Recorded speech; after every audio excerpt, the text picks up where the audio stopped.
como é pra te dobrar? Porque deve ser difícil, né?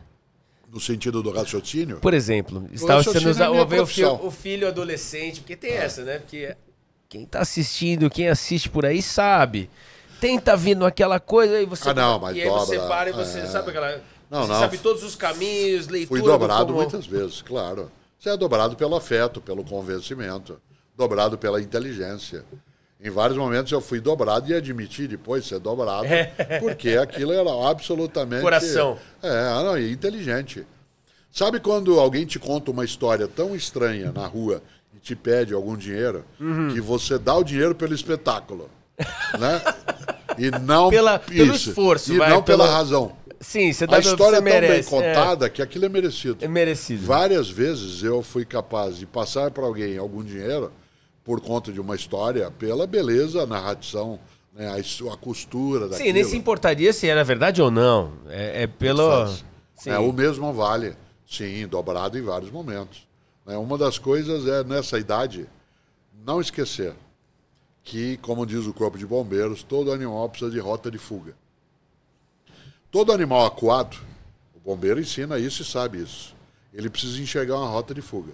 Porque se ele não enxergar uma rota de fuga quando ele vai ser capturado, ele só tem uma alternativa, você. É por isso que, por exemplo, o bombeiro, alguém especializado, quando ele vai pegar um animal que precisa ser cercado, laçado, ele vai na direção, mas ele não fecha todo o campo de visão daquele animal, para que ele enxergue que ele pode escapar.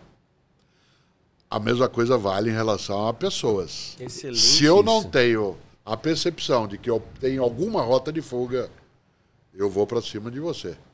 Nesse sentido, em vários momentos, sim, né, eu fui dobrado.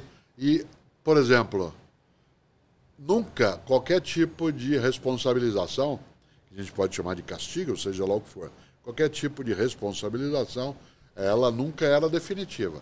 É assim, por conta disso, ninguém sai por 10 dias.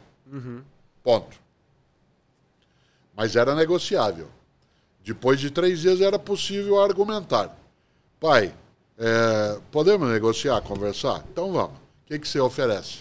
Legal. Isto é, o que você tem? O que mudou? A rota de fuga está aí. Legal. O fato de alguém ser da área de filosofia não nos torna mais capazes. Jean-Jacques Rousseau, um dos maiores pensadores da história, um filósofo do século XVIII, escreveu a maior obra de pedagogia do século XVIII, chamada Emílio, que é um livro de educação.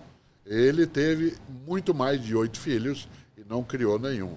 Abandonou todos. Portanto, não necessariamente... Casa de Ferreira, Espírito de Pau. Não necessariamente a coisa se dá nessa direção. Já, né, Aristóteles foi alguém que soube escrever sobre esse tema. Ele tem até um livro chamado Ética a Nicômaco. E Nicômaco era o filho do Aristóteles.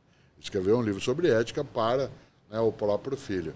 Mas a gente é dobrável quando o afeto mexe, quando o argumento é convincente e quando o humor, né, ele é capaz de vencer a razão.